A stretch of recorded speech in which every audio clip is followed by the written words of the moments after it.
Just to sort of kick things off, I always like to start with a quote. And this one, I'm just going to read out to you. Today, I think a CFO needs to be more of an operating CFO, someone who's using the financial data and the data of the company to help drive strategy, the allocation of capital, and the management of risks. And that's from Anthony Noto, who's an American businessman. He's currently the CEO of Sophie and was the former CEO of X, formerly known as Twitter.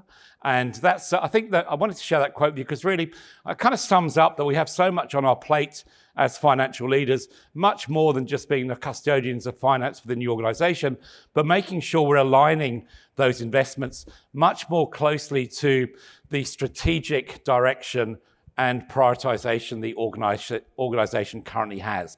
So the next sort of 15, 20 minutes, I want to share some of the key findings that you shared with us through the pre-event survey, and indeed what we've heard from many of your peers within your organizations and others across different levels of the C-suite to see where we're sort of aligned, misaligned, and where we see some of those priorities, challenges, and opportunities for the year ahead. And it's interesting, I always like to just sort of kick off and show you where you've told us are your major sort of 3 priorities for the year ahead. So this is following out to the next sort of 12 months from now in general. And what we see here is comparing and contrasting between yourselves, tech leaders, security leaders, and digital leaders, where those sort of key priorities are for the year ahead. You told us, perhaps unsurprisingly, optimizing costs is your number 1 priority right now. But what I would say is that it's as much about how we can make sure the investments we're making are optimized to drive the most value back to the business and the organization. We're not generally seeing massive sort of slashing and burning across budgets within the local market, particularly when it comes to technology. And you also told that as well, which we'll share a bit later on. But I was talking to the head of technology for a very large bank, one of the big banks in Australia, just on Tuesday. I said, "What's on your mind at the moment?" He said, "Saving money, Matt." And that's just the 3 words he said to me. So it's very much a prioritization for many of us. We also see talent being a major sort of focus area for many of you. Again, on a round table about 2 weeks ago with some finance leaders in that session, they were really sort of bemoaning the fact that they're losing people in droves. And it's really hard to attract people into the financial sort of role within many organizations in general. So what can we do to leverage technology in many ways to sort of free our people up from the mundane to really focus on the value? And that's where, as Jim mentioned, things like AI and automation are really taking on significantly bigger importance and focus, particularly to help freeing our people up from some of those very mundane, repetitive tasks. We also see operational effectiveness. So you all told us you want to do things more effectively, more efficiently in general. And interestingly, that's the number 1 priority for your technology leaders. And I've been an analyst now for quite some time, a number of decades, and I've seen consistently that desire to do things more effectively is always a top sort of 5 priority for every organization that we talk to, and that's been the same for many years. There's really no end game to that.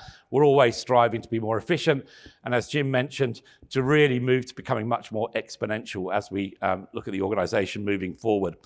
Again, when you look across the various personas we talk to, security and trust taking on greater importance, and trust particularly. Obviously, we saw a very high-profile outage, not due to security yesterday, but this is where the whole trust piece is becoming critically important, how we communicate effectively when there are challenges. And you've also told us, as I'll share later, that that is a big focus from an investment point of view for all of you as well, how we can make sure we're really resilient from a security point of view, and we're communicating effectively as part of that. So those are some of the priorities. Then let's switch gear and look at where we see the challenges on actually delivering on many of our projects and initiatives for the year ahead. Bit of a common theme there along the top, across different personas, competing business priorities. So there's this real kind of lack of alignment or perceived alignment within many of our businesses where we feel that we're in a very competitive situation.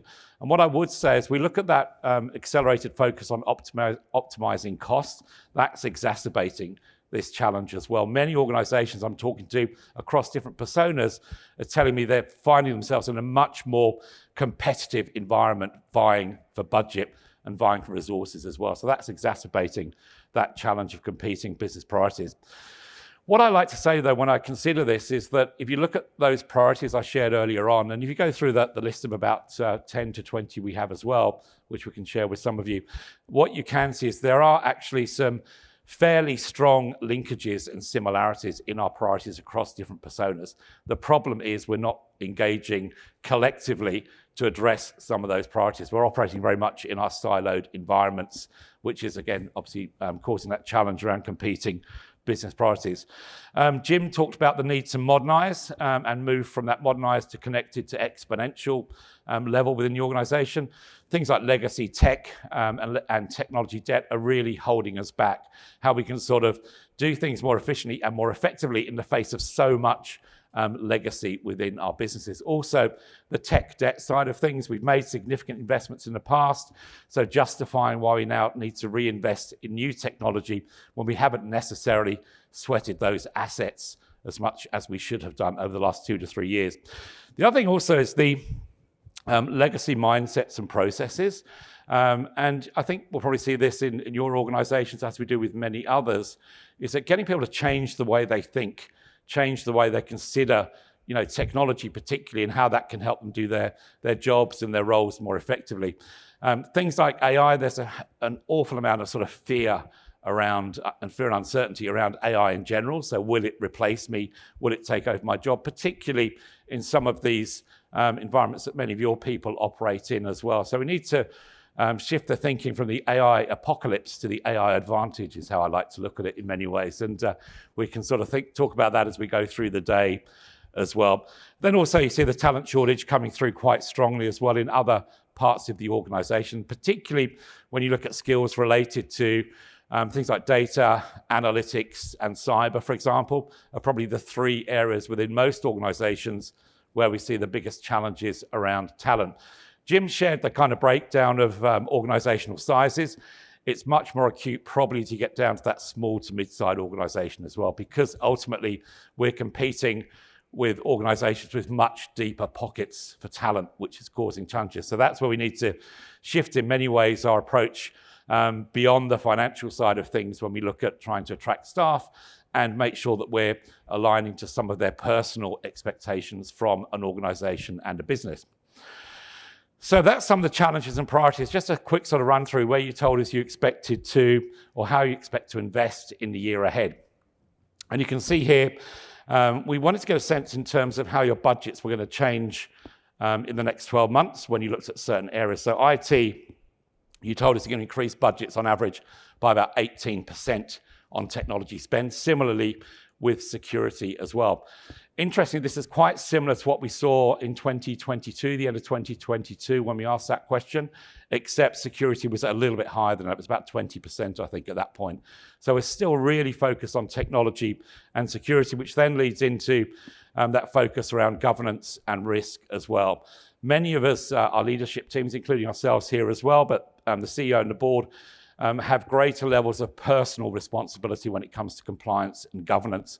And that's leading a real push down to make sure we're doing all we need to be compliant and we're meeting our governance and regulatory expectations as well. Travel's gone up a little bit. If you think back sort of 2 or 3 years ago, it was obviously 0%, but now we're back up at 5%. So a lot of companies we're talking to are grappling with how they can kind of contain a lot of those sort of expenses, obviously to make sure that it's not impacting profitability negatively when we've come off sort of 2 to 3 years of being able to contain those costs in general, and then quite low on real estate as well.